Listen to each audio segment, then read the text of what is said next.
Sedaj pa šibamo v Komendo. Gregor Trebušak. Pometamo pred domačim pragom. V hitovi budilki. Občina Komenda ne spada med najbogatejše občine v Sloveniji. Poprečna lanskoletna neto mesečna plača na prebivalca je znašala malce manj kot 150 tisoč tolarjev. V Trzinu je leta samo za primer 5 tisočakov višja, v domžalski občini skoraj 15 tisočakov in v ljubljanski kar dobrih 50 tisočakov. In zakaj je to pomembno? Ker so se v Komendi kljub ne najvišjemu proračunu odločili, da v celoti plačajo cepivo proti virusu, ki povzroča raka na materničnem vratu, s katerim bodo cepili 50 osnovnošolk. Kako je prišlo do te odločitve, pojasnjuje župan občine Komenda Tomaž Drolc. Seveda, ker mi je misel na to, da bi si že zdaj v tem času, ko občine cvetimo, ko se mi zdi, da se vsa naša država nekje bliža, bom rekel, najbolj zlati dobi, ker jo poznamo v najboljšem desetletju, da denar res ne sme biti tisti, ki bo krojil zdravje našim najmlajšim, se pravi dekletom. Cepivo naj bi sicer še v tem mesecu postalo dostopno vsem samoplačnikom, cena pa naj bi se gibala okoli 90 tisoč slovenskih tolarjev. Rak na materničnem vratu je za rakom dojk druga najpogostejša oblika raka med Slovenkami. Za to boleznijo pa samo v Sloveniji letno zboli okoli 200 žensk. Pred čim cepivo varuje ženske, pojasnjuje dr. Alenka Krajger, predstojnica Centra za nalezljive bolezni. Pred okužbo z genotipi teh virusov povzročajo spremembe na materničnem vratu. To so predrakave spremembe oziroma raka materničnega vratu. Poteza komenske občine je zagotovo vredna pohvale, predvsem pa posnemanja v mnogih bogatejših občinah. Za začetek bodo cepili šolarke v 8. in 9. razredu 9-letke. 1,5 milijona bo za cepivo namenila občina, drugo polovico pa bo župan našel med donatorji kar sam. Normalno, da to akcijo imamo namen peljati še v naslednjih letih, tako da bi počasi prišlo samo en razred za upoštev cepljenja. Seveda pa pričakujem, da bo ta čas pa država naredila svoje. Naši politiki so se sicer na mesto umestitve cepiva v državni program cepljenja v tem času pogovarjali o odstavitvi ministra za zdravje, ta pa z odgovarjanjem na kritike. Zato poziv vsem županom, ne čakajte na državo in posnemajte komensko občino. Kot veste, ginekologi na primarnem nivoju, če gre to zdravstveni dom ali pa zasebniki, koncesionarji, kjerkoli pa že delujemo, zelo dobro oziroma obširno skrbimo za zdravje žensk. In sicer od pubertete naprej do pozne starosti. Vsi med nami imamo registrirane določeno število svojih pacientk, pač ali žensk, ki so se za nas odločile. In glavna naša dejavnost je prav preventivna dejavnost, pomeni preprečujemo. Kot veste, v največji meri poskušamo preprečevati prav rak na materničnem ustju. Ena izmed metod, ki je pri nas pač uveljavljena, to je jemanje pap brisa po domače ali citopatološka preiskava, je do neke mere omejena. Mi se lahko še tako trudimo, pa ne moremo z zanesljivostjo v vseh primerih ugotoviti, če so ti brisi res zanesljivi. Po drugi strani ste verjetno sledili, da rečem, že nekajletno kalvarijo okrog tega, kako izboljšati citologijo. To se pravi, ko mi ginekologi bris odzamemo, kako izboljšati drugi del, tisti, ki nam te celice gleda. No, in tu se trudimo, rezultati bodo, pa rečemo nekje v prihodnosti, ker to gre zelo počasi. No, in prav zaradi tega smo bili informacije o temu, da je v svetu že cepivo, izjemno veseli, da je pa cepivo prišlo k nam. Je bilo pa za nas pravzaprav presenečenje, ker to je bilo zelo hitro. Vsi smo razmišljali, to nekoč bo, ampak to je bilo tako hitro, da smo bili vsi presenečeni. Ne tako samo kot gospa Renata, tudi jaz sem bila v začetka nekje skeptična. Pač ljudje smo skeptični, česar ne poznaš, najprej imaš malo, to se pravi, zadržkov, ko pa več veš, pa seveda lahko tudi suvereno rečeš, sem za stvar, oziroma zakaj si za določeno zadevo, ali pa zakaj si naklonjen. In poglejte, ko se je bilo popolnoma jasno, da je vzrok raka na materničnem ustju oziroma povzročitelj eden oziroma več virusov iz skupine HPV, ker jih je veliko, koliko bo natančneje povedal kasneje profesor, nam je bilo jasno, da gre za nekaj, kar bi se pa res ne splačalo, ampak bi bilo krasno, če bi lahko preprečili. To se pravi, še preden bi virus začel to svojo dejavnost na naših celicah, bi mi lahko to preprečili in seveda se prepreči lahko samo s cepljenjem. ker treba je vedeti, da virus potem deluje počasi, ko se celica okuži oziroma ko virus napade celico, v ženskem telesu govorimo o celici na materničnem vratu, je v velikem procentu možnost seveda, da samo telo opravi s tem virusom in mi postanemo odporne. To se pravi, smo si same virus premagali in ni nevarnosti za obolenje. V določenih procentih od 5 do 15 različno po različnih raziskavah ali podatkih pa se ta virus na tak način v celico vgradi in deluje na tak način, da celico rakasto spremeni. Seveda se rak ne razvije čez noč. Tudi ko vi veste, ko vam reče ginekolog, da imate slab bris, to še ne pomeni, da boste zboleli jutri. Morda v nekaj letih, vendar vam zelo težko napovedujemo, kdaj in kako. Vsekakor, ko se bolezen razvije, rak materničnega vratu gre za hudo bolezen in še vedno jih v Sloveniji zboli preveč, 200 žensk približno na leto, od tega jih skoraj 50 ima smrtni izid. Zdaj težko rečem, katere ženske pogosteje zbolevajo. Kar jih hodi k meni v ambulanto res tiste, ki dolga leta niso prišle in pridejo že z razvito boleznjo, ker ne moramo nič več narediti, razen operirati, kar se da, obsevati na dodatno terapijo. To se pravi že v zelo poznem stadiju. Če pa zdaj v bistvu gremo naprej in imamo nekaj, kar bi to lahko preprečili, pa jaz ne vem, če je sploh kakšen človek, ki bi lahko proti temu strokovno bil, seveda je pa vedno tako, da smo starši tisti, ki potem na osnovi informacij se lahko sami odločimo, ali bomo svoja. To se pravi dekleta, ker tlele bodo dekleta tista skupina in zelo dobro so premišljene, ki bi bila, to se pravi 8. in 9. razred, dekleta, ki bi še bila v tej občini, ker drugo leto bojo šla za neko srednjo šolo, kamorkoli, bodo za občino izgubljena, ne? Drugo leto potem morda 8. in 7. razred in boste tlele imeli, če se bi tako odločili, praktično te dekleta pokrite. Zelo pomembno je, da se cepivo ali pa da se cepi še preden dekleta pridejo, to se pravi v neka partnerstva, zaradi tega, ker se kakorkoli virus prenaša iz kože na sluznico, iz kože na maternični vrat. Skratka, gre za prenos, ki je pa seveda bolj intenziven, ko dekleta začnejo, to se pravi spolno živeti. Nekje, kar smo mi delali raziskavo, je nekje leta, kjer bi dekleta slovenska začela intenzivneje živeti, je nekje okrog 17. leta. Kljub vsemu nismo tako zgodni, ampak od naših generacij so ta dekleta precej bolj zgodna. Je pa tudi nekaj, seveda, neka majhna skupina, kjer pa dekleta začnejo že veliko preje, bi pa rekla, ta dekleta so pa še bolj ogrožena, ker ponavadi gre že za dekleta ali iz nizkih socialnih slojev, tudi kadijo zraven, skratka so že tako ali drugače nekje neurejena in ta partnerstvo seveda je samo nekje neka želja po neki drugi bližini in mogoče so ta dekleta še tista, ki se jih bo v bodoče smiselno še bolj zaščititi oziroma že prej.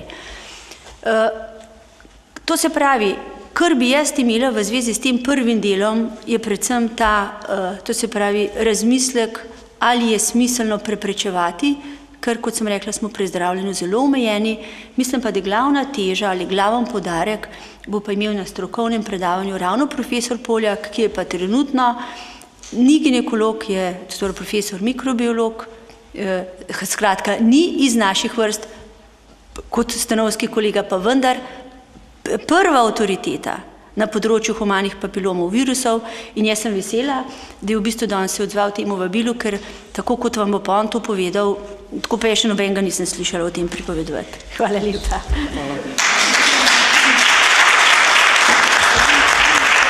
Najprej, kot povem, sem prostovoljc Kale, ker se tudi ukvarjam s humanimi virusi papiloma že 17 let približno.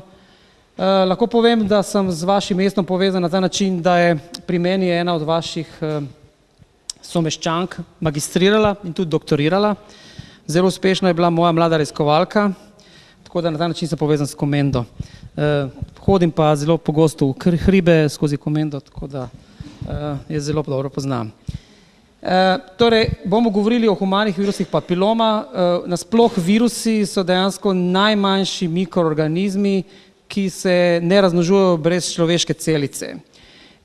Ti virusi so pa posebni, torej imenujejo se humani virusi papiloma, skrajšava je HPV, torej ko bomo govorili HPV, to pomeni humani virusi papiloma, imajo zelo veliko različic in te različice imenujemo genotipi in to bomo zelo pogosto uporabljali, ta izraz. Tako izgleda ta virus, torej ta virus lahko vidimo samo z elektronskim mikroskopom, je zelo majhen, torej če bi dali približno 100.000 virusov en zraven drugega, bi to komaj bilo desetinka milimetra. Torej to je zelo majhna zadeva, ki se zelo učinkovito prenaša in enostavno živi s človekom že zelo dolgo. Torej, imamo dokaze, da ti humani virusi papiloma za razliko od nekaterih drugih virusov, kot je recimo virus HIV, ki je prišel v bistvu z opic na človeka mogoče 100 let nazaj, ta virus živi zelo dolgo s človekom. Torej, če pogledamo tole, imamo eno zelo staro iz 16. stoletja, so pač ugotovili z zelo moderno metodo, da je ta gospa dejansko imela rak materničnega vratu v 16. stoletju in že takrat je ta rak povzročil humani virus papiloma. Vemo pa tudi, da so se ti genotipi so nastali zelo zgodaj, torej najverjetneje že takrat, ko smo vsi skupaj živeli v Afriki in potem se pač selitvijo človeka na različne kontinente, je dejansko prišlo do razvoja teh genotipov. Poznamo 250 različic, za nas je pomembnih 95 in med njimi pa najbolj pomembna so 4 genotipa.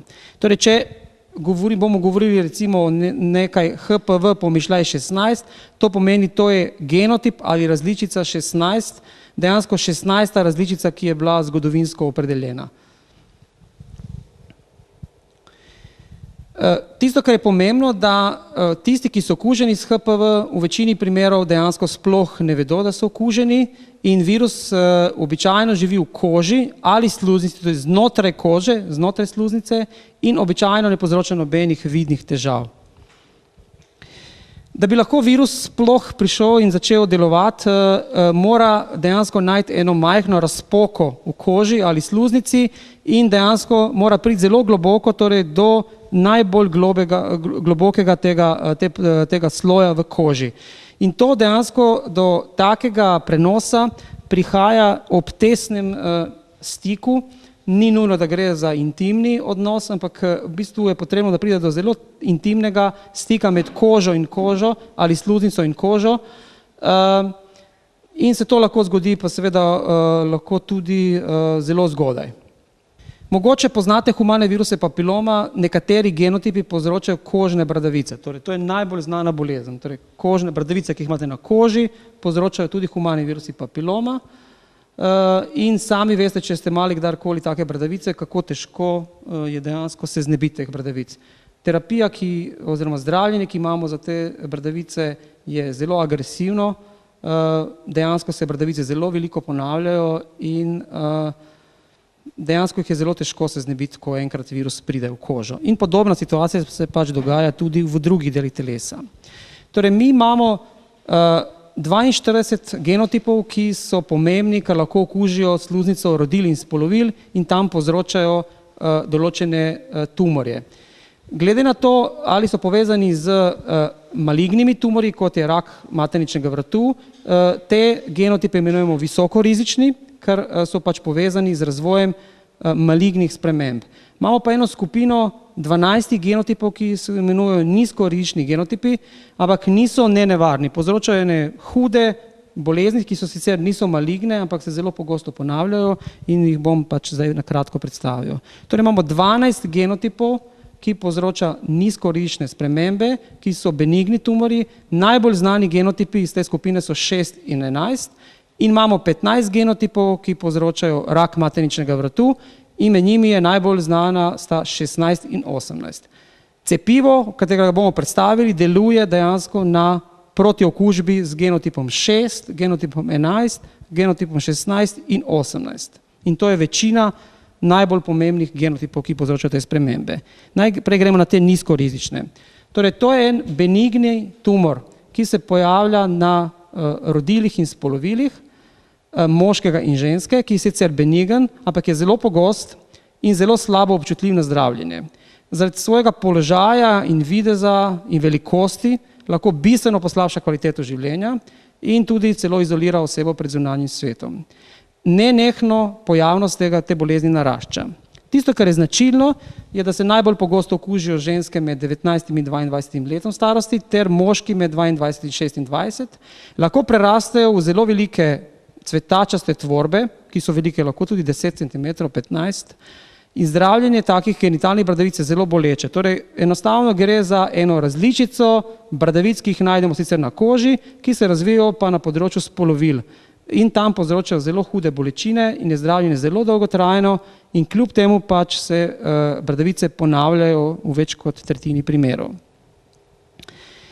Če ženska ima take bradavice, ki so lahko vidne ali tudi nevidne, v posameznih primerih lahko rodi otroka, ki bo potem čez približno 1 leto starosti, bojo za bradavice začelo otroku rasti na glasilkah. In to raste zelo hitro, kar pripelje do akutne zapore dihal in nastane bolezen ali benigni tumor, ki se imenuje papilom grla. Tudi ta tumor, ki ni tako redek, torej imamo približno 30 do 40 primerov tega tumora na leto v Sloveniji, je tudi 100% povzročen z temi genotipi 6 in 11. Kar je pa seveda primer dihalne poti pri novorojenčku in kasneje pač majhnem otroku zelo majhen, ti tumori, ko narastejo tudi 1 cm veliki, zaprejo dejansko dihala in tak otrok rabi nujno urgentno operacijo, kjer pa mi odstranimo te papilome, da lahko pač otrok spet lahko začne dihati. Jaz imam bolnika oziroma pač deklico prej, zdaj pa zdaj žensko, ki je stara 22 let, ki je bila v svojem življenju 145krat na odstranitvi teh tumorjev. Tudi imamo en taj zanimiv primer, tole je ženska, ki je bila stara, ko je umrla, 17 let, tole imala je benigni tumor, ampak je ta tumor, kot vidite, zrastel na zelo enem občutljivem mestu, torej to so glasilke, to je vzeto pač takrat pri obdukciji, to je pa ta tumor. Kot vidite, tlele ima tudi na glasilkah nekaj tumorjev, ona je prišla 23-tič, ko je bila stara 17 let, da je odstranijo te papilome, kar pač je zelo težko dihala in kar je točno ta dan je pač dobila menstruacijo, nepričakovano, so je iz neznanih razlogov pač v kliničnem centru, so pač povedali, da pride čez par dni in da bojo takrat naredili operacijo. Pri pregledu so pa spregledali tole veliko tumorsko maso. In je pač prišla ven iz pač bolnišnice in je začela teči z avtobusom in se pa tale tumor zagozdil pač med glasilke in je umrla na avtobusnem postajališču pred kliničnim centrom. Torej, kot vidite, tudi benigni tumor, če zraste na taki nerodnem mestu, lahko povzroči tudi hude posledice, tudi smrtne. Ali recimo ta primer imamo, ko se začne ta papilom, sicer popolnoma benigna, sprememba razraščati, ne samo na glasilkah, ampak gre tudi v pljuča in nastanejo dejansko ogromne mase, ki so tudi pri tem pripeljale do smrtnega primera. In to so vse dejansko tumori, ki so povzročeni z genotipom 6 in 11. Sicer benigni, ampak kot vidite v posameznih primerih tudi smrtno nevarni. Potem imamo zdaj drugo skupino, torej to so tistih 15 genotipov, ki povzročajo rak materničnega vratu. In med njimi so najbolj znani genotip 16 in 18. Torej, kako začne ta zgodba? Ste že slišali, ampak da še enkrat ponovimo. Torej, vi pridete v kontakt z virusom, visokorizičnim virusom in približno 90% žensk se znebi tega virusa nekje v enem letu. Morate se pa zavedati, da seveda rak materničnega vratu povzroča 15 virusov. In mogoče se boste znebili enega genotipa ali drugega, ampak ne vseh 15. Tako da dejansko, čeprav se zdi 90% zelo veliko, se lahko zgodi, da ostanete v bistvu trajno okuženi z enim od genotipov. In potem, teh je torej samo 10%, ampak sem že povedal 15 genotipov različnih je, od tega je 70% 16 in 18, 30% pa ostalih 13 genotipov. Potem skozi nekaj časa nastane sprememba na ustju materničnega vrtu, ki je dejansko premaligna sprememba, ki v posameznih primerih potem gre v rak materničnega vrtu. Torej, obdobje od te okužbe pa do raka materničnega vrtu največkrat je 10 let. In zaradi tega, ker je to zelo dolgo obdobje, smo mi vmes lahko z brisi po Papa Nikolau odkrili te spremembe in jih potem zrezali, čeprav je to seveda zelo boleče, lahko zmanjša tudi bistveno možnost fertilizacije, torej ne gre za enostavni poseg, smo večino žensk uspeli pozdraviti. Čeprav, pač kot smo že povedali, kar nekaj jih pa zaradi slabe citologije gre pač naprej do raka. Torej, takole to izgleda, zdaj slike so lepše, če bi bilo, pač torej normalna pač sluznica in potem pač gre počasi do raka.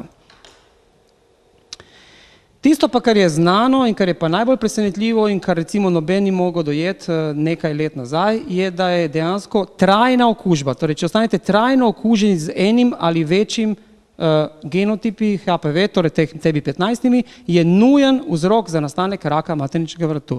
To pomeni, ni trenutno niti enega primera raka materničnega vratu, ki bi se razvijal pri ženski, ki ne bi bila predtem nekaj časa okužena s HPV-om. In to je v zgodovini medicine zelo nenavadno, ker gre za prvo dejansko nujno povezavo z virusom in rakom, kakršnikoli pri človeku. In to je zelo težko sprejeti. Morate se zavedati, da ne bom nič govoril proti ginekologom, ampak večina je študirala takrat, ko te stvari niso bile znane. In vsi se ne izpolnjujejo pač enako dobro in za marsikoga, ki je končal fakulteto 15-20 let nazaj, to znanje ni obstajalo. Torej gre za novo znanje. Ko pa govorimo mi o tveganju, vedno v medicini govorimo o relativnem tveganju. Mogoče veste, da klasičen primer povezave med rakom in enim dejavnikom je kajenje in rak na pljučih. Veste pa tudi, da za rakom pljuč lahko zboli tudi nekdo, ki ne kadi, to sami veste. Najboljše študije, ki so kdarkoli povezovali te stvari, so ugotovile, da oseba, ki kadi, v primerjavi z osebo, ki ne kadi, ima 7-krat večjo možnost za razvoj raka na pljučih, torej 7-krat. In zaradi te 7-kratne možnosti na vsaki škatlici cigaret pač v Evropski uniji piše, da kajenje pač povzroča rak pljuč. Zdaj pa da vidimo, kakšno je relativno tveganje pa pri humanih virusih papiloma in rakom materničnega vratu. Torej, če primerjamo nekoga, ki nima humane viruse papiloma, s tistim, ki ima humane viruse papiloma, to tveganje je torej med 60 do 450. Kot vidite, to je vsaj nekaj desetkrat več kot povezava med kajenjem in rakom pljuč. In to dejansko je najbolj trdna povezava, ki je trenutno poznamo v medicini med enim rakotvornim dejavnikom in rakom pri človeku. Torej ne azbest, za katerega slišite ne kajenje, ampak humani virusi papiloma. In to je zelo, zelo trdo. To je tako relativno tveganje, ki ga enostavno medicina ne pozna. Torej, pač mogoče naslednji dejavnik, ki ga poznamo kot azbest, je tveganje nekje 30, največ lahko. Tisto, kar je pa še pomembno, da za okužbo s humanim virusi papiloma ni nobenega zdravila. Lahko zdravimo dejansko samo bolezni, ki nastanejo kot posledica te okužbe in to ginekologi delajo dejansko na ta način, da s nožem izrežejo pač določene spremembe. Torej ni nobenega načina. Kot ste videli, če pa se pa tumor razvije na glasilkah, mi ne moramo kar zrezati glasilke, ker bi potem pač ta oseba ne bi več mogla govoriti. Zaradi tega pač to delamo zelo, zato se tudi ta bolezen ponavlja, ker enostavno vi samo zrežete konce tega tumorja, kar pa virus pa povzroča tumor, seveda tumor zraste spet nazaj. Ginekologi pa imajo to prednost, da lahko malo več to stvar zrežejo in na ta način lahko pomagajo večini. Ampak pravega zdravila ni. Torej, če pa ni zdravila v medicini, potem ni druge možnosti, kot da delamo v bistvu na preprečevanju. To je edini način. In kaj imamo za preprečevanje? To je v bistvu cepivo, o katerem danes govorimo, torej to je v bistvu prvo in zaenkrat edino cepivo, ki ostaja na tržišču za preprečevanje okužbe s 4 genotipi HPV, ki povzročajo v bistvu genitalne bradavice, papilome grla in rak materničnega vratu. Torej s tem cepivom pač gremo na vse 3 vrste tumorjev. To je dejansko prvo cepivo, ki je sploh bilo izdelano za preprečevanje nastanka tumorjev v področju spolovil in rodil. Cepivo je zelo zanimivo narejeno, torej mi ne cepimo z virusom, ampak cepimo z posebnim pripravkom, ki se imenuje virusom podobni delci. To so dejansko prazne beljakovinske lupine, ki v notranjosti nimajo nobenega dednega materijala in zaradi tega ne morejo niti teoretično povzročiti okužbo. Torej enostavno po teoriji ni možnosti, da povzroči okužbo. To je seveda bistvena razlika od recimo virusov, ki uporabljamo za cepljenje proti mumsu, ošpicam in tako naprej, ker pa cepimo z živim oslabljenim virusom. In tam dejansko mi otroku damo virus, ki se razmnožuje pri otroku, ne povzroča pa bolezni. Če pa je občasno pa slišite, da določeni otroci ne reagirajo najboljše na cepivo, to je zaradi tega, ker nismo vsi enaki in pri nekaterih otrocih tako živo cepivo lahko povzroči tudi okužbo. Tlele pa, kar cepimo z virusom, podobnimi delci, ki se ne morejo razmnoževati sploh, dejansko te nevarnosti ni. Torej, cepivo, še enkrat poudarjam, nima dednega materiala virusa in ne more na noben način povzročiti okužbe ali sploh bolezni. Ne. Ko mi pa damo v človeško telo te virusno podobne delce, mi dejansko izzovemo zelo močen imunski odziv organizma, nastanejo v krvi protitelesa in ta protitelesa potem preprečujejo okužbo. Kako to poteka? To pomeni, če mi cepimo otroka, ponavadi ga cepimo na ta način, da v bistvu kompletno, celotna kri vsebuje ta protitelesa. In ta protitelesa se nahajajo tlele v krvnih žilah. In če pridemo mi zdaj v kontakt z virusom, bodo ta protitelesa, pač tlele iz krvi, prišla do virusa in virus obdala in na ta način virus ne more stopiti več v celico. In to je način, kako cepivo preprečuje okužbo. To je pa seveda teorija, zdaj bomo videli, kako je to bilo preverjeno v praksi. Torej, če enkrat povemo, to je virus. Virus, kot vidimo, če se okužimo z nizkoričnimi genotipi, imamo dve bolezni, genitalne bradavice in papilome grla. Če se okužimo 16-18, imamo najprej predrakave spremembe, ki potem gre v rak materničnega vrtu. Če se hočemo znebiti vseh teh bolezni, edini način učinkovit je dejansko ne da zrežemo ta tumor tlele ali tlele, ampak da enostavno eliminiramo prisotnost tega virusa. In če tega virusa tlele ni, potem tudi ne bo nobene bolezni. In da gre za res zelo inovativno in zelo originalno cepivo, govori to, da je oseba, ki je to cepivo naredila, to je profesor Fraser iz Avstralije, je dejansko prvič v zgodovini Avstralije zdravnik bil imenovan za Avstralca leta in to se zgodilo letos, zaradi tega, ker je pač iznajdel tole cepivo. Tudi revija Time, verjetno poznate, ena najbolj znanih za angleško govoreče revija, je cepivo proti HPV-u dejansko opredelila kot največji medicinski dosežek v letu 2006. Kako so pa preverili, da to cepivo deluje? Torej, če mi želimo preveriti, da neko cepivo deluje, mora potekati raziskava na en poseben način. Torej, raziskava mora potekati v večjih državah, mora biti zajeto ogromno število žensk in poteka v obliki dvojno slepega randomiziranega poskusa. Kaj to pomeni?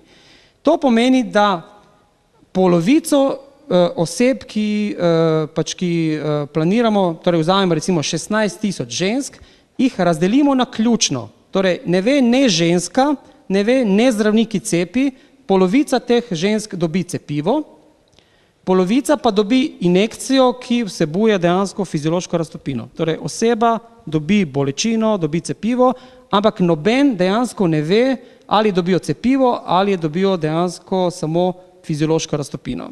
In potem te ženske spremljamo zelo pogosto, vsakih 6 mesecev, 5 let. In pogledamo, koliko rakov se je zgodilo v skupini, ki je dobila cepivo in koliko rakov ali predrakavih sprememb se je zgodilo v tisti skupini, ki ima placebo. Seveda, če zdaj pogledamo tole nazaj, etično bi bilo nesprejemljivo, če bi mi v kliničnem preizkusu merili, koliko bo raka. Zato, ker pač enostavno gre za bolezen, ki pač takrat, če bi odkrili, bi zelo tvegali. Zaradi tega so se zmenili in to je bilo sprejeto, da ne bomo gledali, koliko bomo dobili raka, ampak koliko bomo dobili najhujših predrakavih sprememb, ki pa zelo hitro grejo v rak. In so klinični poskus pri vsaki ženski dejansko ustavili takrat, ko je razvila CIN3, torej to spremembo. Torej še enkrat, da ponovimo. Naključno noben torej ne ve, ali je cepljen ali ni cepljen, ženske, vseh 16.000 žensk spremljamo vsaki 6 mesecev, ginekološki pregled, redni bris, pregled in tako naprej in seštejemo, koliko smo dobili primerov raka oziroma predrakih sprememb pri tistih, ki so cepljeni in pri tistim, ki so dobili fiziološko raztopino. In pogledajte, kaj se zgodi v 5 letih. Torej, v 5 letih od 8400 žensk razvije 53 predrakovo spremembo, ki vodi v rak materničnega vratu. V skupini 8400 žensk, ki so cepljene s cepivom, nobena. Če bi jih seveda pustili 10 let, bi tlele bila številka 200, 250, tlele pa najvete 0 ali 1 oseba. Enako so pa naredili tudi da bi ugotovili, kako deluje tista komponenta 6-11, torej kako preprečuje genitalne bradavice. Imamo približno 15.000 žensk, spet vseh kontinentov iz enih 12 držav, je bilo spet naključno razporejenih, tako da spet ni vedel nobeden, ne zdravnik, ne tisti, ki je cepijo. To, kdo je cepljen, kdo pa ne, se ugotovi šele kasneje ena neodvisna komisija, ki odpre koverte in ugotovi dejansko, kdo je bil cepljen, kdo ni bil cepljen. In so sešteli spet, koliko se je razvilo genitalnih bradavic pri tistih, ki so bili cepljeni, koliko pa tistih, ki so dejansko dobili samo fiziološko raztopino. In kot vidite, v tej skupini tlele je razvilo 113 žensk genitalne bradavice in tlele je bila ena oseba, ki je razvila bradavice kljub cepljenju. Do sedaj opravljene raziskave so pokazali, da ta zaščita proti cepljenju traje vsaj 5 let, čeprav večina strokovnjakov meni, da najverjetneje dodatnega cepljenja po opravljenem dokončnem cepljenju ne bo potrebno, vsaj 10-15 let, ampak ne moremo, rezultate imamo samo za 5 let. Ampak višina tistih protiteles je tako visoka, da si upamo trditi, da bo zaščita trajala zelo dolgo.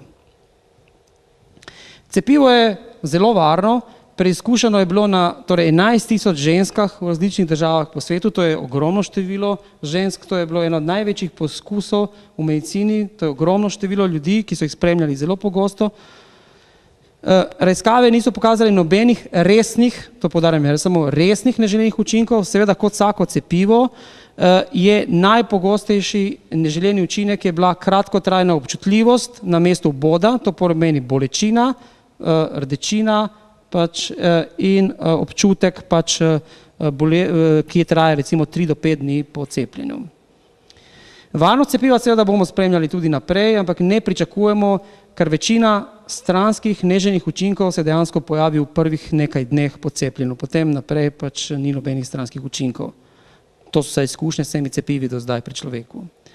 Torej, če pogledamo zdaj, moramo se zavedati, da torej 3/4 približno bo seveda malo bolečino na mestu vboda, ampak tudi, kot vidite, če cepimo s navadno fiziološko raztopino, tudi polovica seveda tam, kjer date iglo, bo čutila bolečino.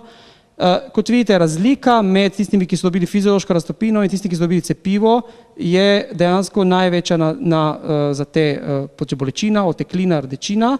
Krvaritev je približno enaka, ker to gre za dejansko zato, ker smo dali nekaj z iglo, srbenje je celo bilo tudi neka razlika. Zvišana telesna temperatura nastane pri vsakem cepljenju delno zaradi psihološkega učinka cepljenja, delno pa tudi zaradi komponent, ki so cepivu, kot vidite, približno 10 dobi zvišeno telesno temperaturo, ampak to je povprečje tudi za vsa cepiva pri človeku. Kot vidite, tudi če dobite fiziološko raztopino, 3-krat tudi 8% razvije povišeno telesno temperaturo. Kdo uporablja to cepivo na svetu? Američani so zelo praktični in njihova primerjava z Evropo pokaže, da dejansko Američani, ko se verjamejo zelo znanosti, torej če znanost nekaj dokaže, oni zelo hitro nekaj postavijo v prakso. In kot veste, ameriški otroci so verjetno najbolj precepljena populacija na svetu, tam obstajajo določeni standardi in se v Združenih državah dejansko z cepilnim programom omejuje vstop v šolo. Torej v Ameriki dejansko vi ne morete iti v šolo, če niste cepljeni po programu. To je enostavno, Američani so zelo trdi, zahtevajo pa rigorozne standarde, da lahko vi začnete cepiti. In zaradi tega verjamemo, da tisto, kar gre skozi ameriško zakonodajo, dejansko je šlo skozi najbolj stroge predpise, ki obstajajo v medicini. To zdravilo je bilo odobreno od glavne organizacije, ki skrbi za varnost v Združenih državah, vseh cepiv in zdravil, junija letos.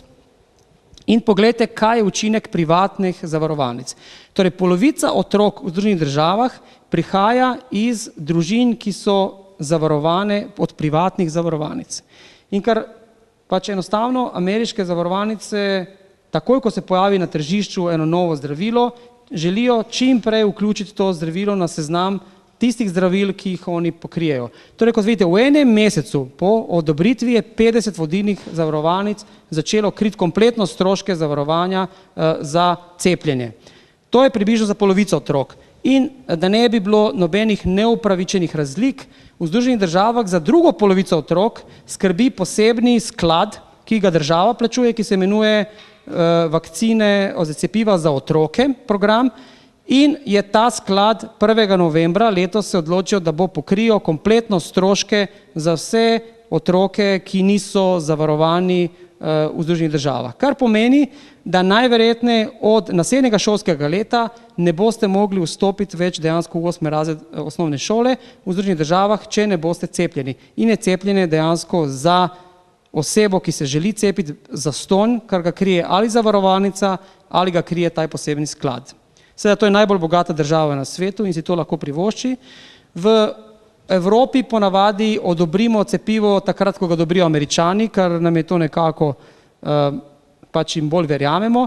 Torej, septembra 2006 je po enem posebnem postopku, ki se imenuje centralizirani postopek, uporabo cepiva v vseh državah Evropske unije, torej vseh 25 držav, odobrila Evropska agencija za zdravila in od takrat naprej ga lahko uporabljamo tudi v Evropski uniji. S cepljenjem so že začeli dejansko v Nemčiji, Avstriji, Franciji, na Nizozemskem, Danskem, na Češkem in v Estoniji. Cepljenje posod v Evropi izključno samoplačniško. Torej, zaenkrat v nobeni od teh držav cepljenje ne krije država. In to je bistvena razlika med Evropo in Združenimi državami. Cepimo dejansko s 3 dozami, torej recimo jutri, potem naslednja doza čez 2 meseca in potem tretja čez 6 mesecev. Najboljši učinek, dejansko polni učinek cepiva dosežemo samo, če dejansko deklica dobi vse 3 doze cepiva v tem obdobju in nekako, kar večina otrok seveda hodi v šolo in nekako najlažje to speljati v osnovni šoli, zato ker je najlažje dobiti potem otroke, da dejansko pridejo takrat, ko morajo dobiti določeno dozo cepiva. Tisto pa, kar moram pač upozoriti, kot sem povedal, rak materničnega vratu je povezan s HPV 16 in 18 v 70% primerov. To pomeni, če bo deklica dobila vse 3 doze cepiva, bo možnost, da bo razvila rak materničnega vratu zmanjšana za 70%. Še vedno ostane tistih 30%, ki jih povzročajo ostali genotipi. Če bi želeli pa mi dati v cepivo vseh 15 genotipov, bi cena cepiva bila taka, da si ne bi mogli privoščiti. Zaradi tega so zbrali v bistvu 2 ključna genotipa za rak materničnega vratu, ki zaščitijo proti 70% raka materničnega vratu in so zbrali 2 nizkorizična genotipa, ki preprečujejo 90% genitalnih bradavic. Idealen čas za cepljenje, kot smo povedali, je pred izpostavitvijo okužbi. In tudi, ko so merili, kakšen je odziv človeškega telesa na cepivo, najboljši rezultati so dejansko bili v skupini deklic med 9 in 14 let, zato ker gre za mladi organizem, ki zelo zreagira, zelo dobro in ima ogromno količino protiteles. In še enkrat pač da poudarjamo, torej cepivo ščiti trenutno proti 4 genotipom, torej 6 in 11, ki povzročajo 90% genitalnih bradavic, in 16 in 18, ki povzročajo 70% raka materničnega vrtu. Cepljenje, to še moram poudariti, z trenutnim cepivom, torej ni zamenjava za redno presejanje raka materničnega vratu, to treba še poudariti, ker obstaja še majhni rizik, in pri cepljenih posameznicah je potrebno testirati PAP v enakem obsegu. Seveda, če bi mi teoretično cepili zdaj kompletno Slovenijo, namesto 2000 žensk, koliko imamo na leto, ki jim moramo odrezati en veliki del materničnega vratu, bi 70% pač pomenilo, da bi 1400 manj malo te posegel. Če nam 200 zboli za rakom, 70% dejansko pomeni, da bi jih zbolelo namesto 200 samo 60. Ne? In namesto, da bi nam umrlo 60, pač bi nam umrlo samo 15. In to je pa bistvena izboljšava. Enostavno pač za to, kar imamo, nam se zdi, da je to revolucionarno zmanjševanje pač neke pojavnosti, ene bolezni, kar dejansko nobeno cepivo, čeprav vas ne vem, kako prepričujejo, ne deluje pač 100%. Tisto pa, kar je seveda, ko smo povedali v Evropski uniji in kar mi se moramo enkrat sprijazniti, torej Slovenija ni bogata država. Čeprav nas prepričujejo, da smo bogati, smo mogoče po duhu, ampak po denarju pa ne. In pač prišel je trenutek, ko se moramo zavedati, da enostavno novosti v medicini, ki se bojo pojavljale, ne bomo mogli več kriti zavarovalnice. Enostavno ni več denarja. In zaradi tega, take novosti, kot je to cepljenje, bomo morali najti en drugi mehanizem pač za plačevanje. Mogoče bojo državni pač organi, ki so trenutno na oblasti, vam bojo pač povedali, se bo cepivo čez 3 leta, čez 5 let. Verjamite mi, iz izkušenj vem, denarja ni ga in proti hepatitisu B, to je zadnje cepivo, ki smo ga uvedli v otroški program, smo zdravnike cepili prvič leta 83 samoplačniško, prišel je pa v program za cepljenje leta 98, torej 15 let smo rabili, da bi prišli za hepatitis B iz samoplačniškega v pač polno krito cepljenje. Ampak gre za hepatitis B, ker pa dejansko zboli na svetu okrog 600 milijonov imamo pač ljudi, ki imajo kronični hepatitis, torej gre za eno resno bolezen. Smo pa bili 103. država na svetu, ki je uvedla redno cepljenje proti hepatitisu B. In to ni najboljša stvar. Torej, cepljenje in uvajanje novih cepiv v program, nažalost, ne gre, mogoče so tudi še kakšni drugi razlogi, ampak denar je pa sigurno pomemben problem. In zaradi tega seveda kot vidite v Večeru, pač je vaša pač občina naredila nekaj, kar mogoče bo tudi prihodnost naše države. Pač poskušali ste pač državi pač povedati, če vi nimate denarja, pač bomo ga mi naredili na en drugi način. Zaradi tega to ni noben eksperiment. Mislim, da bo tako, kot se boste vi odločili, če se boste odločili, da boste cepili vaše otroke, bojo morali številne občine narediti na podoben način, zato ker malo kdo bo dočakal, da mu bo država to plačala. In tega se treba zavedati. In zdaj imate pač 11 let stare pač punčke ali deklice, spomnite se tega predavanja, saj nekatere med njimi bodo dobile rak, to je nedvomno, in ko pač bodo dobile mogoče, ko bodo stare 30 ali 40 let ali 50, mislim, da boste kar vejo, da ste bili na tem predavanju, ste to poslušali, če se ne boste odločili za cepljenje, mogoče boste to obžalovali. Ampak za nazaj pa se to ne da popraviti. In saj to imate možnost, da vam je pač občinski svet ponudil, da to naredite, ne da bi morali razmišljati o denarju. Ker to pa drugi v državi naši, ne vem, če bojo imeli te priložnosti. Ker razmišljati morajo o cepivu in o denarju. In si predstavljate, recimo, če imate nekaj pač ženskih otrok, kje pa boste najdli toliko denarja, da to naredite. In ne vem, kako boste zbrali, če imate pač pred sabo, ne vem, 6 let, pa 8 let, pa 11 let staro, za katero, če imate samo, ne vem, toliko denarja, katero boste zbrali za cepljenje. To si razmišljate. Saj te skrbi vam ni treba imeti. Tako da s tem bi jaz končal. Hvala. Hvala lepa, dr. Poljaku.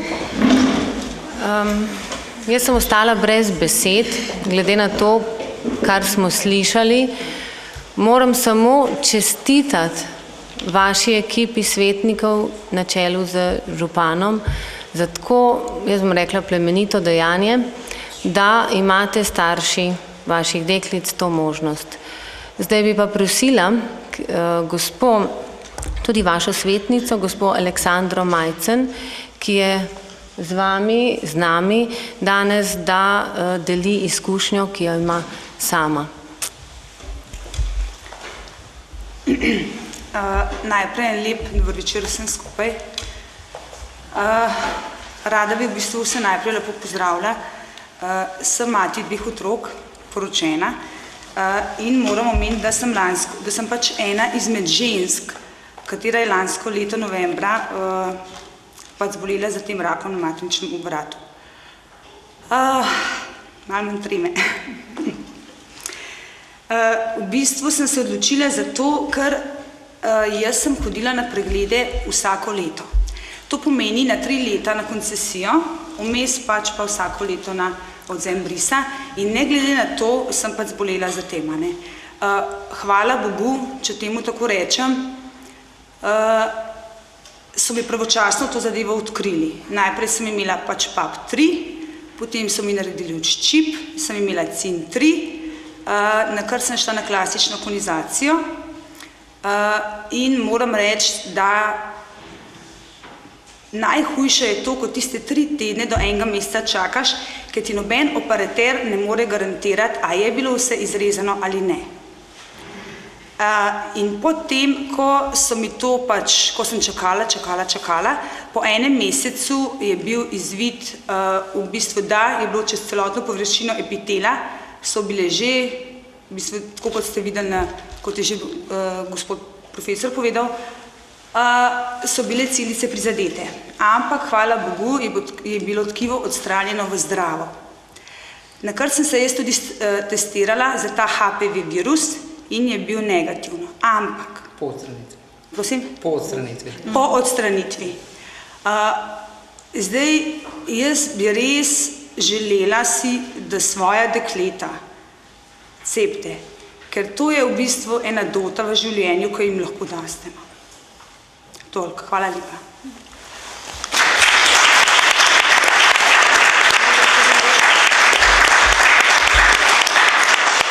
Zdaj, če ima kdo mogoče iz občinstva kakšno vprašanje, zdaj je čas, da zastavite, če vas kaj muči, če ne kakšno stvar nismo odgovorili. Jaz sem Andreja Blažič, hčerko imam v 9. razredu.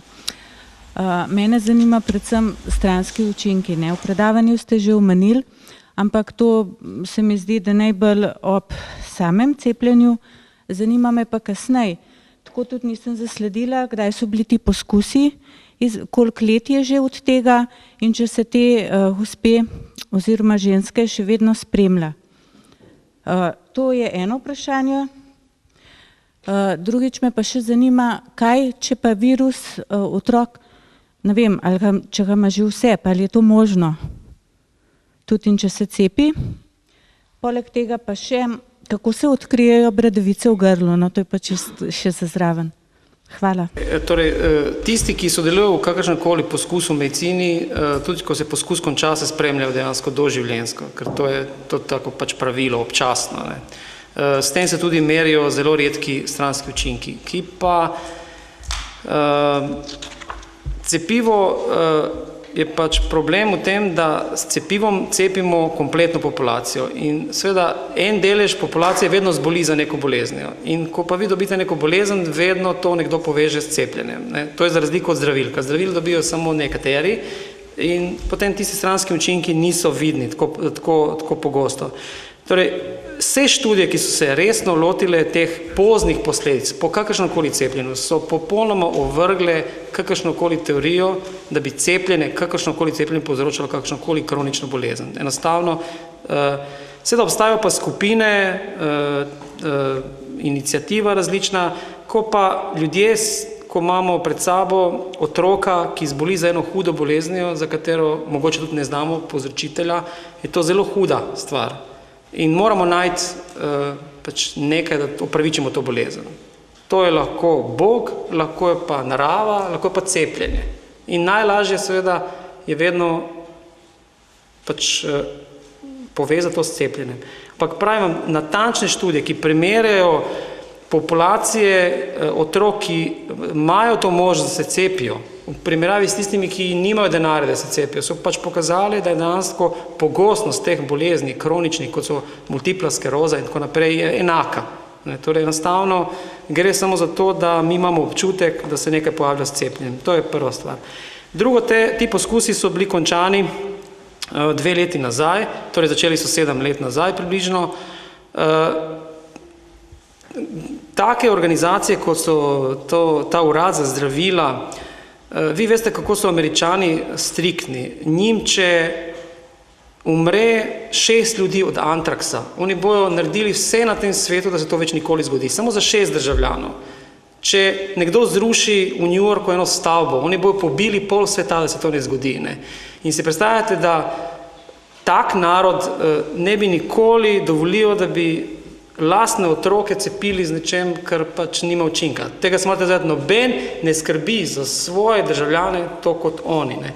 In zato tudi najbolj strogi poskusi, ki potekajo na tak način, kot sem povedal, vi morate zavedati, da za večino cepiv, kot mi cepimo zdaj naše otroke, ko pustite, da se cepijo proti ošpicam, proti mumsu, proti tuberkulozi, ta cepiva nikoli niso bila preizkušena v takih poskusih, zato ker ni bilo teh standardov v medicini. Ta cepiva obstajajo 50 let nazaj, takrat medicina ni imala takih striktnih pogojev. Torej, skozi take striktne poskuse dejansko je šlo samo cepivo proti hepatitisu B in cepivo proti HPV. Vsa ostala cepiva pač smo začeli cepiti zato, ker smo morali. Ne.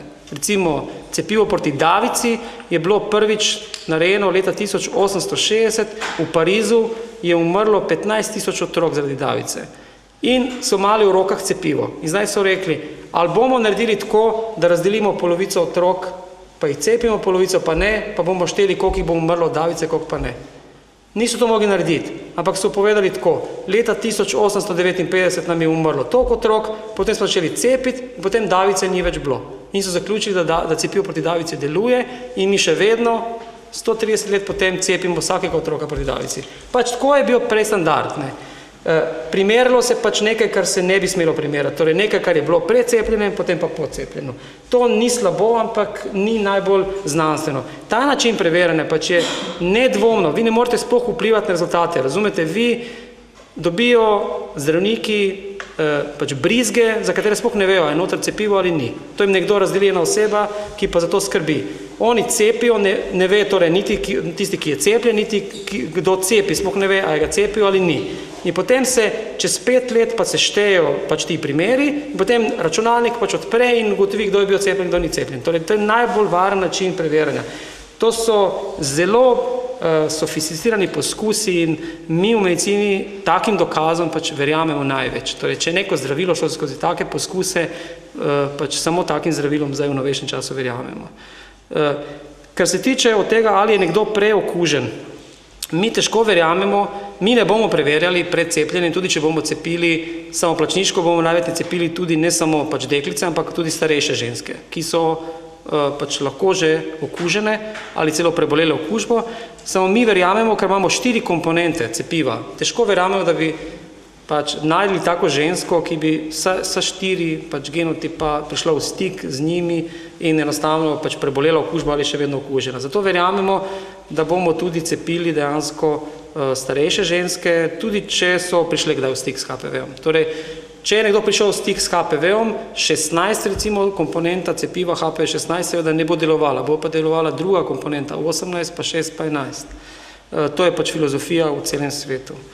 Kar se tiče pa bradavic na grlu ali papilomov grla, dejansko posumimo to šele na osnovi kliničnih znamenj. Torej, če otrok ima dihalno stisko ali če že takrat, ko govori, če ima probleme, pač takrat se s posebnim inštrumentom, pač, ki se imenuje laringoskop, to je ena taka cev, dolga 30 cm, se pač da in se direktno s kamero pogleda, pač kaj tam raste in se skozi ta inštrument potem tudi gre z škarjami in z drugimi pač opremo in se to zareže. To je zelo hud postopek, ko sem že povedal, obstajajo osebe, ki so bile 140 krat operirane. Predstavljate si takega otroka, kako to zgleda. Ne. Tudi če jih je 20 na leto v Sloveniji, pač je to veliko. Ne.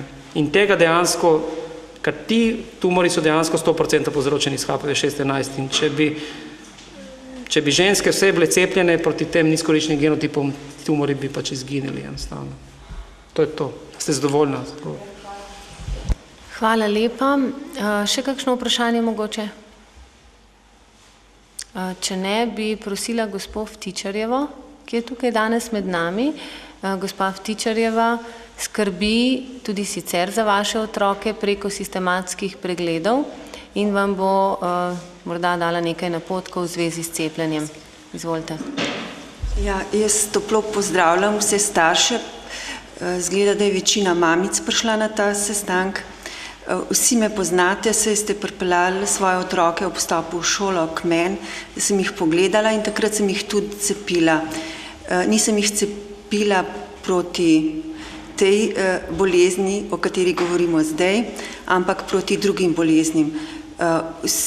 Jaz imam z vami zelo dobre izkušnje, praktično vsi ste pripeljali svoje otroke na cepljenje, veste tudi, da ta cepljenja niso noben bav. Do sedaj smo cepili proti infektivnim boleznim, zdaj imamo pa na razpolago prvo cepivo, ki bo dejansko naše dekleta obvarovalo proti tako hudi bolezni, kot je rak. Veste, to cepivo je zelo drago, recimo, če nihče ni povedal številk danes, recimo, ampak če primerjamo eno cepivo proti hepatitisu B, pa cepivo proti raku materničnega vratu, recimo ena doza pač tega novega cepiva je recimo 8-krat dražja kot pa proti cepivu proti hepatitisu B in veste, da si to sami verjetno ne boste tako lahko privoščili. Zato zdaj imate krasno priložnost, posebej, če imate več otrok, več deklic, ker vam je omogočil občinski svet, da na njihove stroške cepite vse te deklice. Jaz mislim, da nimamo nobenega tehnega pomisleka, da jih ne bi cepili. Tudi jaz bom prepričala svojih hčerek, ki so že starejše, niso raven osnovnošolke in jih bom cepila. Vaše deklice bodo pa lahko cepljene na občinske stroške. In zato jaz saj upam, da vsi tisti starši, ki danes niso prišli sem, da so že prepričani, da bodo pač svoje deklice dali cepati, da jih bodo pripeljali, oni nimajo dvoma, da jih ne bi cepili. Zato vam toplo priporočam, da daste svoje deklice cepati. Vidite, to cepivo praktično nima nobenih resnih stranskih učinkov.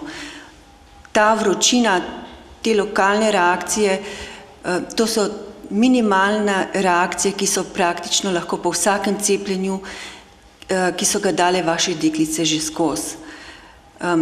Zato vam res priporočam, deklice bom cepila jaz v svoji ambulanti, že veste, kje sem, vam bom dala tudi telefonsko številko, kamor me boste poklicali in se bomo dogovorili, kdaj boste pripeljali na cepljenje, ker to cepljenje ni obvezno, boste pač starši pripeljali deklice in boste tudi za njih podpisali, da se lahko cepijo, ker še niso polnoletne. Ampak še enkrat apeliram na vse starše, mislim, da nimamo kaj premišljati. Hvala Bogu, da imamo to cepivo. In hvala pač občini, županu in svetnikom občine Komenda, da so omogočili vsem deklicam, ki hodijo tukaj v šolo, da bodo brezplačno cepljene. Kdaj bo prišlo to cepljenje v državni program, sem pa tudi jaz zelo skeptična, zato ker tako velik denar, da bo država dala za cepljenje, kar za celo populacijo bodo res pretekla leta, da se bo to zgodilo, če se bo sploh zgodilo. Zato mislim, da vi, ki imate možnost, da je to kot eno brezplačno cepljenje, mislim, da nimate kaj pomišljati, pa tudi ne samo zaradi denarja, predvsem zaradi tega, kar vam to cepljenje zagotavlja. Pač, da bodo vaše deklice brez skrbi oziroma vsaj z manjšim rizikom šle v odraslo dobo, v dobo žena in mamic in da jih ne bodo skrbeli toliko, da bodo zbolele za tem rakom, ki je res zelo nevaren, kot smo že slišali od naših predavateljev prej. Samo en stavek, če lahko dodam, se tukaj pravzaprav nimamo kaj skrivati. Cena je znana, mislim, da je tudi vam poznana. Gre za 350 € za eno cepivo in vi, Komenčani, ste prvi, ki vam je občina to ponudila, da vam občina financira to cepljenje. Sigurno pa ne bomo ostali edini, ker ravno danes, preden sem prihajala na to okroglo mizo, me je klical župan Šmartnega ob Paki, tudi že Mute in pa tudi Kamničani se že zanimajo za to akcijo, čeprav je res, da v sosednjih občinah nekoliko več časa mine od ideje pa do realizacije.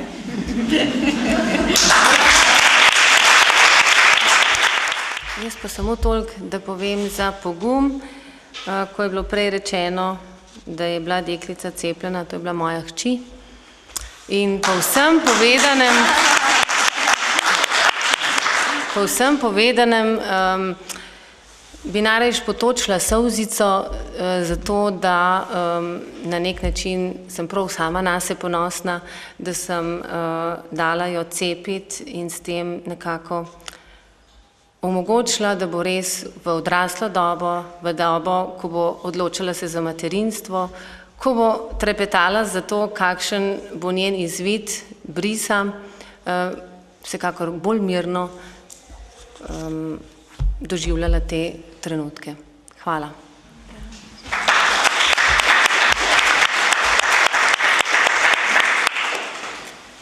Zdaj mogoče samo še to nadaljne aktivnosti.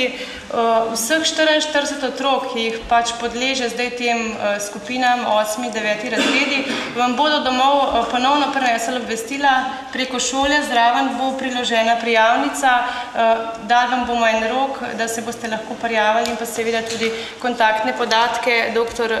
Vtičarjeve in jaz upam, da bo teh prijavnic prišlo do nas čim več. Hvala lepa.